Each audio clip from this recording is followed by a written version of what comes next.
Hello dear students, good morning to all of you. आज का जो हमारा टॉपिक है वो है Coulomb's law in vector form. पहले मैं आपको 1 मिनट रिवाइज करवा देता हूँ, हमने लास्ट वीडियोस में क्या पढ़ा था, है ना। हमने कूलम्स लॉ के बारे में बात की थी। इसका फॉर्मूला आया था F = K = R²। याद होगा आपको हमारे लास्ट पार्ट 2 में। K यहाँ पे 9 × 10⁹ है, यूनिट इसका न्यूटन मीटर स्क्वायर कूलम -2 है। ठीक है, K का जो वैल्यू है वो है 1/4πε0। ε0 यहाँ पे परमिटिविटी ऑफ फ्री स्पेस कहलाता है। क्या कहलाता है? Permittivity of free space. ये भी मैंने आपको बता दिया था। आज हम बात करने वाले हैं इसकी वेक्टर फॉर्म के बारे में। किस फॉर्म के बारे में? Vector form. देखिए, सबसे पहले जो फोर्स का बेसिक फॉर्मूला है वो लिखते हैं K = R²। अब अगर मैं इसे वेक्टर में कन्वर्ट करना चाहता हूँ, क्योंकि आपको पता है फोर्स एक वेक्टर क्वांटिटी होती है, तो हम इसके पे वेक्टर का साइन दे सकते हैं। तो मैं यहाँ पे वेक्टर दे देता हूँ। 11th क्लास में हमने पढ़ा था कि अगर LHS पे वेक्टर है तो RHS पे भी वेक्टर आना चाहिए। तो RHS में हमने ये वेक्टर लगा दिया, मतलब r। जिन बच्चों के 11th क्लास के बेसिक ठीक नहीं है उन्हें यहाँ प्रॉब्लम आ सकती है। r का मतलब है यूनिट वेक्टर। क्या है? Unit vector. यूनिट वेक्टर का मतलब क्या होता है? ऐसा वेक्टर जिसका मैग्नीट्यूड का वैल्यू 1 होता है और जिसके पास ओनली एंड ओनली डायरेक्शन होती है। मैग्नीट्यूड 1 और डायरेक्शन। मैग्नीट्यूड 1 होने से क्या फायदा है? अगर हम इसे K₁ R² से मल्टीप्लाई भी कर देंगे तो भी हमारे इस आंसर पे फोर्स पर कोई इफेक्ट नहीं पड़ेगा। आर कैप को आपको पता है R वेक्टर बाय R लिखा जा सकता है। 11th क्लास में हमने ये भी देखा है। तो मैं इसे R वेक्टर बाय R लिख रहा हूं, जिसकी वजह से ये हो जाएगा K₁ R³ R वेक्टर। इस तरीके से हम फोर्स का फॉर्मूला वेक्टर फॉर्म में बना देते हैं। अब पॉइंट ये है कि हमने ये देखा है कि Q1 और Q2 दो चार्जेस होते हैं, है ना। तो Q1 Q2 पर फोर्स अप्लाई करता है, Q2 भी Q1 पर फोर्स अप्लाई करता है। इन दोनों के बीच में अट्रैक्शन भी हो सकता है, रिपल्सन भी हो सकता है, depend on their nature.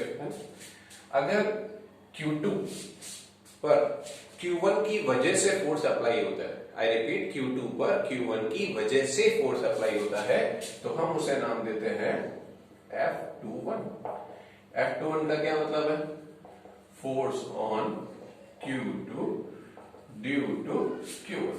Force on Q2 due to Q1 है।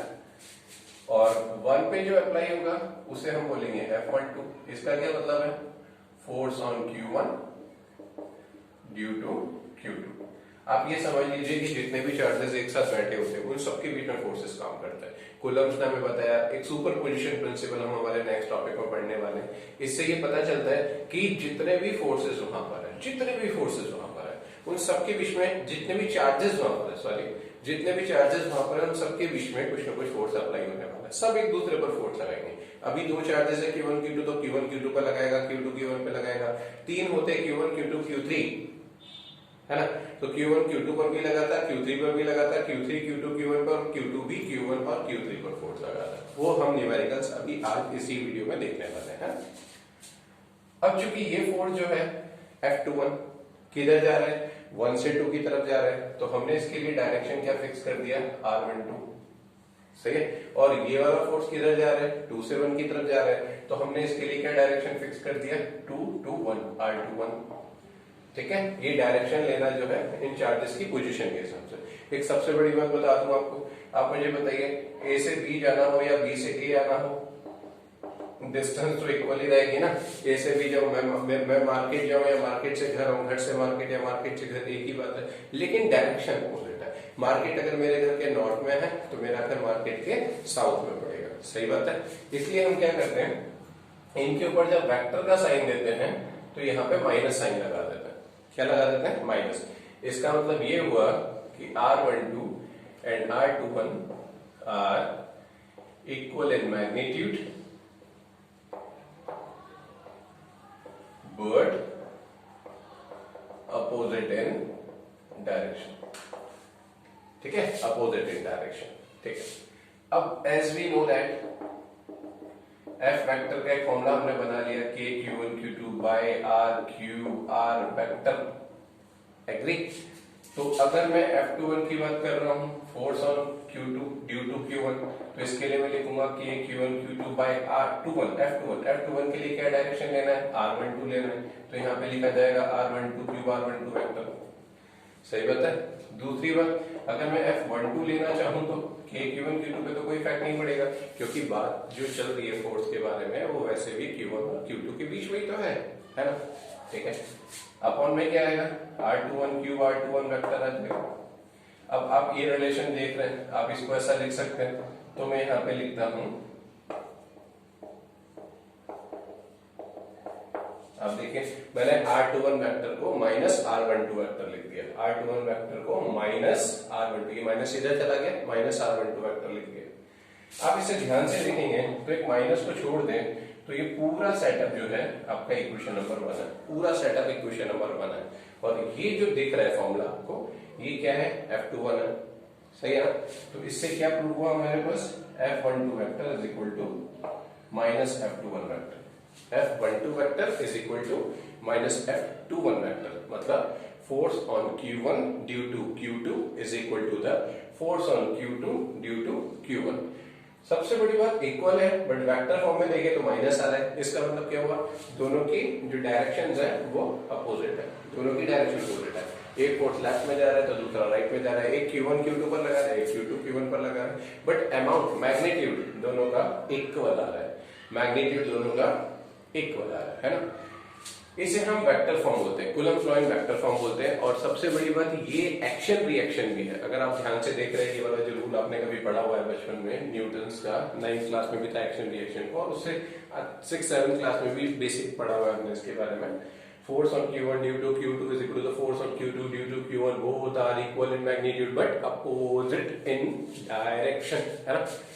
ये एक्शन रिएक्शन कहलाता है। आज अगर एक बॉडी दूसरी बॉडी पे एक्शन कर रहा है तो दूसरी बॉडी ने भी बदले में उसको क्या किया, रिएक्शन किया। दोनों के अमाउंट कैसे हैं, इक्वल है, बट डायरेक्शन कैसी है, अपोजिट है ना? इस बेसिस पे हम कूलम्ब फ्लोइंग वेक्टर फॉर्म पे बात कर सकते हैं। इतना नॉलेज आपको होना चाहिए। आप इसका एक स्क्रीनशॉट ले लीजिए। नेक्स्ट मैं आपको सुपरपोजिशन प्रिंसिपल सिखा रहा हूं।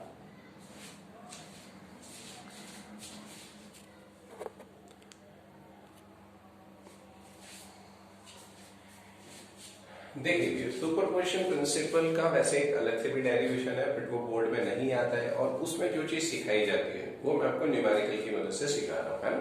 आपको ये आपकी एनसीईआरटी बुक में भी बहुत सारे एग्जांपल्स मिल जाएंगे ऐसे।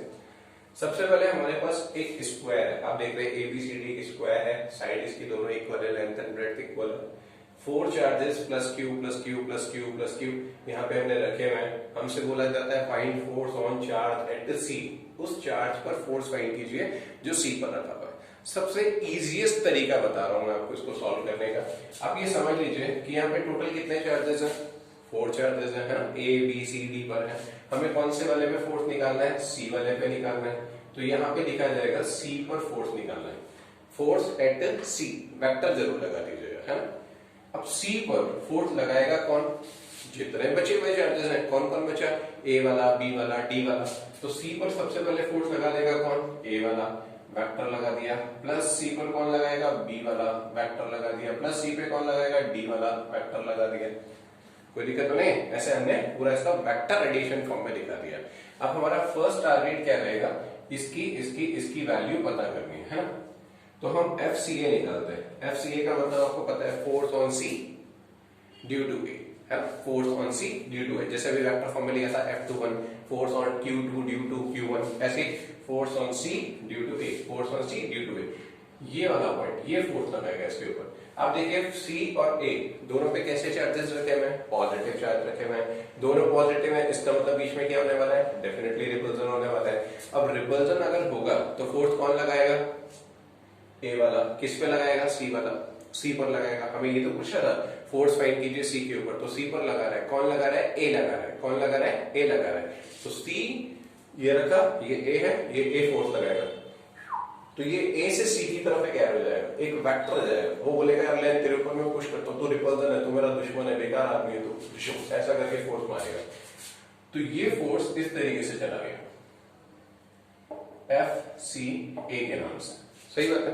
अगर सी पर बी से लगवाना, अच्छा ये दोनों भी कैसे पॉजिटिव है, तो बी वाला भी सी को क्या करेगा, पुश करेगा, रिपल्सन करेगा, तो ये इसको ऊपर की तरफ लगा देगा, है ना, और ये वाला भी इसके ऊपर लगा देगा, ये वाला इधर लगा देगा। तीनों सारे पॉजिटिव चार्जेस है ना, तो सी पर ए ने भी रिपल्सन किया, बी ने भी किया, डी ने भी किया, जिसके ऊपर फोर्स निकालना है, रिपल्सन निकालना है, दूसरे वाले चार्जेस उसे पुश करेंगे। और अगर उनके नेचर्स एक का पॉजिटिव एक का नेगेटिव हुआ, तो यही ए इस सी को अपने पास बुलाता, खींचता, पुल करता। तो ये जो एरो इधर जा रहा है वो इधर की जगह इधर आ जाता। एग्री?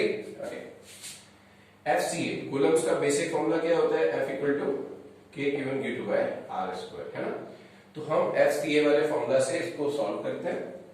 के लेना ही लेना है, सी पर क्या चार्ज है प्लस क्यू, ए पर क्या चार्ज है प्लस क्यू, तो क्यू बाय बीच की ये डिस्टेंस, ये कितना है, ए है। पाइथागोरस थ्योरम से अगर हम बात करें, ये ए है, ये ए है, तो ये कितना हो गया, √2a हो गया, तो √2a का स्क्वायर। सही है। ऐसे ही अगर मैं सी पर बी की वजह से निकालता हूं, तो क्या आएगा, के क्यू क्यू, दोनों क्यू क्यू, बीच का डिस्टेंस कितना है, ए स्क्वायर, तो ये हो गया के क्यू स्क्वायर बाय स्क्वायर। ऐसे ही अगर मैं सी पर डी की वजह से निकालता हूं, तो भी क्या हो जाएगा, के क्यू स्क्वायर बाय स्क्वायर। सही। अब आप मेरी बात समझिए, सी पॉइंट पे मैं खड़ा हूं, मुझे 1 2 3 ये 3 फोर्सेस दिख रहे हैं। इसका नाम क्या है, एफसीए, इसका नाम क्या है, एफसीडी, इसका नाम क्या है, एफसीबी। मैं एक छोटा सा काम और करता हूं आपके आसानी के लिए, है ना। मैं इस फोर्स को मान लेता हूं स्मॉल एफ, इसको भी स्मॉल एफ, दोनों सेम है, स्मॉल एफ मान लेते हैं, ताकि बार बार हमें ये पूरा फॉर्मूला पुट न करना पड़े, है ना। ओके, के Q square by A square, इसको एफ बोलते हैं, तो ये अपॉन में क्या चल रहा है 2, तो ये कितना हो गया, एफ बाय 2 हो गया। सही। अब देखिए एफसीडी और एफसीबी कितने डिग्री पर है एक दूसरे से, 90। हमने बचपन में एक रूल पढ़ा है, रिजल्टेंट निकालने के लिए under root p square plus q square plus 2pq cos alpha. इसे हम parallelogram law of vector addition के नाम से जानते हैं। हमने 11th क्लास के चैप्टर 4 में इसके बारे में बात की हुई है। तो हम एफसीडी का और एफसीबी का रिजल्टेंट निकालने वाले हैं। क्या निकालने वाले हैं, रिजल्टेंट। मान लेते हैं इसका resultant CB CD, CB CD, CB CD, C common है तो बी और डी, तो मैं लिख देता हूं इनका रिजल्टेंट क्या आएगा, एफबीडी आ जाएगा। सही है, एफसीबी और एफसीडी, सी कॉमन छोड़ दीजिए, बी और डी, तो रिजल्टेंट का नाम लिख दिया एफबीडी। अब एफबीडी निकालना है, तो यहां लिखा जाएगा FCB square plus FCD square plus 2fcb fcd cos, बीच में कितना एंगल है इनके, 90 है। 90 क्यों है भाई, यार ये स्क्वायर है, ये 90 डिग्री होगा, तो ये भी कितना डिग्री होगा, 90 डिग्री होगा।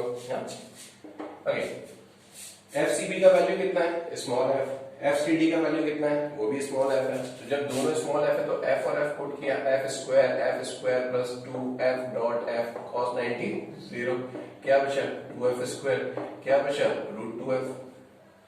सही। और f की वैल्यू वापस पुट कर दो, f हमने क्या माना था, के क्यू स्क्वायर बाय स्क्वायर। सही है, के क्यू स्क्वायर बाय स्क्वायर, ये कौन हो गया, एफबीडी हो गया। एफबीडी किस लाइन पे एक्ट करेगा, ये एक इंपॉर्टेंट बात है, एफसीबी और एफसीडी, ठीक है, दोनों के वैल्यूज इक्वल थे ना, पक्का। 11th में मैंने आपको सिखा रखा है कि जब दो इक्वल फोर्सेज होंगे तो उनका जो नेट आएगा, रिजल्टेंट आएगा, वो बिल्कुल बीचों बीच आएगा, बिल्कुल सेंटर लाइन पे आएगा।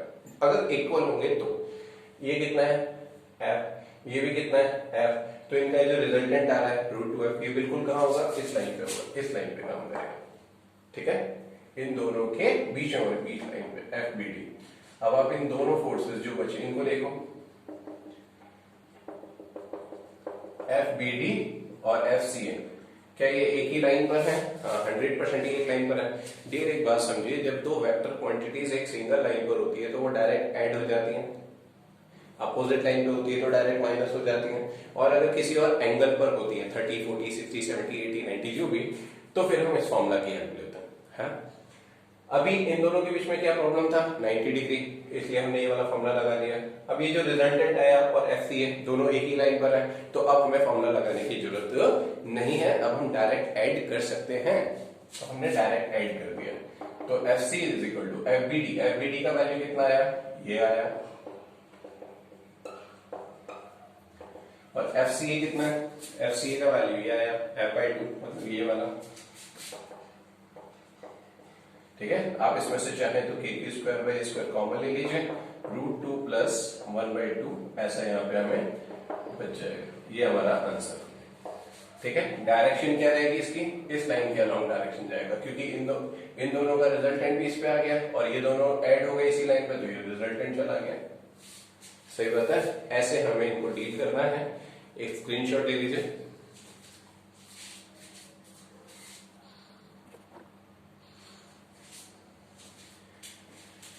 देखिए एक और क्वेश्चन आपके लिए लिया है सुपरपोजिशन प्रिंसिपल का, और इसको देखते हैं हम कैसे करने वाले हैं।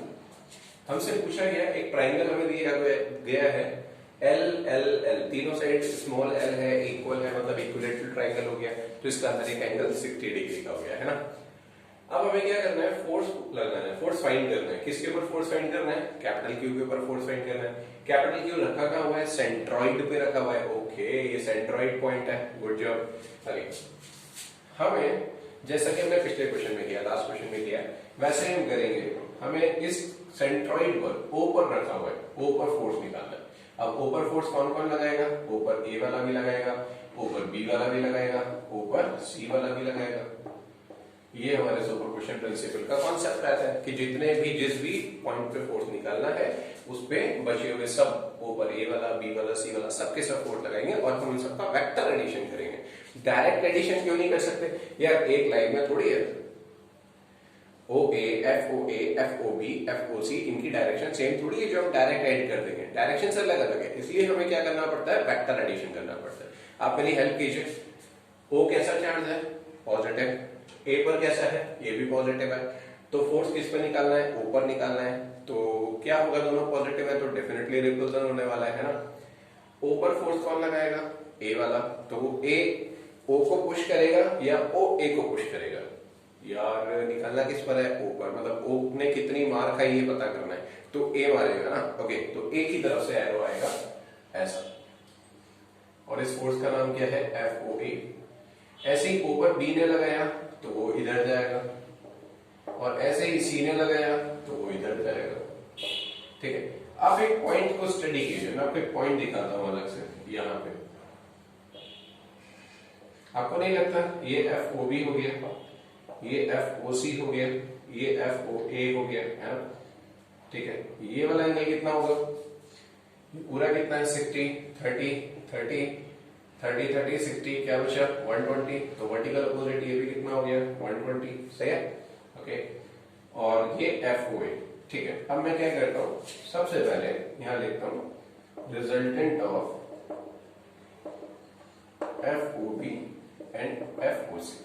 देखिए यहाँ पर तीन फोर्सेस हैं, पैरेललोग्राम लॉ की मदद से हम केवल दो फोर्सेस का रिजल्टेंट एक बार में फाइंड कर सकते हैं। सही बात है, तीनों का एक साथ नहीं कर सकते। हाँ, कंपोनेंट बनाने का भी एक मेथड है, उससे भी इसको किया जा सकता है, बट ये वाला मेरे सबसे ज्यादा ठीक है। आपको जो कन्वीनियंट लगे आप कर सकते हैं। एफ ओ बी और एफ ओ सी कितने फोर्सेस हैं, दो है। हम इन दोनों का रिजल्टेंट निकालेंगे तो कैसे लिखेंगे, अभी मैंने आपको सिखाया था, F O B square F O C square plus 2 F O B F O C cos, कितना एंगल है बीच में, 120 डिग्री एंगल है। रिजल्टेंट आया किस किस का आया, ओ बी और ओ सी का, तो क्या नाम दे देंगे, B C, F B C नाम दे देंगे। सही है, ओके। ठीक है, तो उससे भी पहले हमें किस किस की जरूरत है, एफ ओ ए की।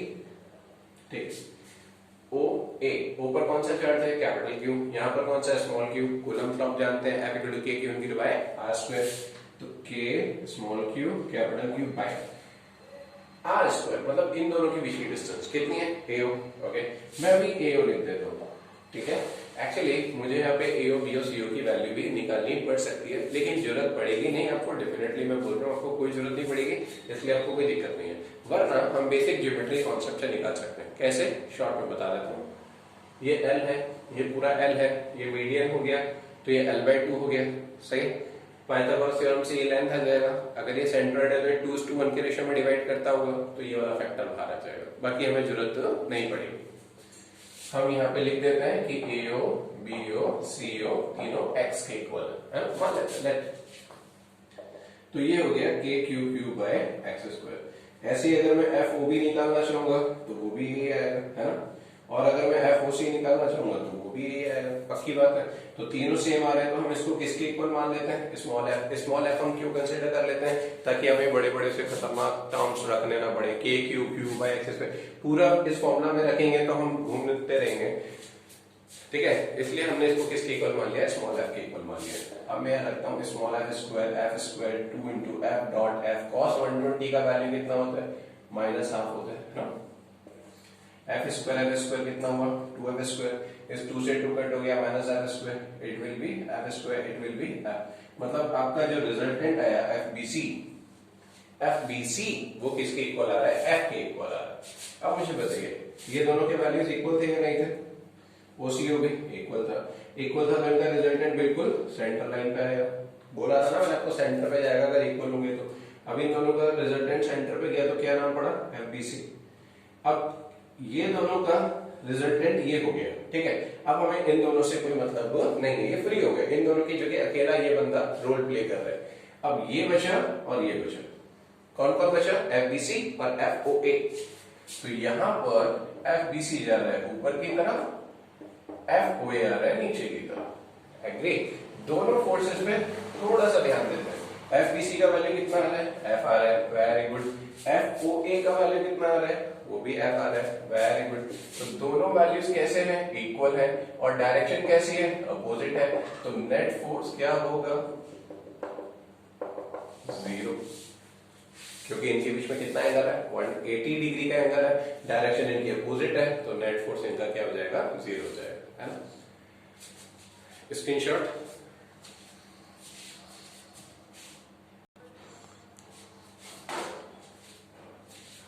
ओके, अब नेक्स्ट वीडियो में मैं इलेक्ट्रिक फील्ड से स्टार्ट करूंगा।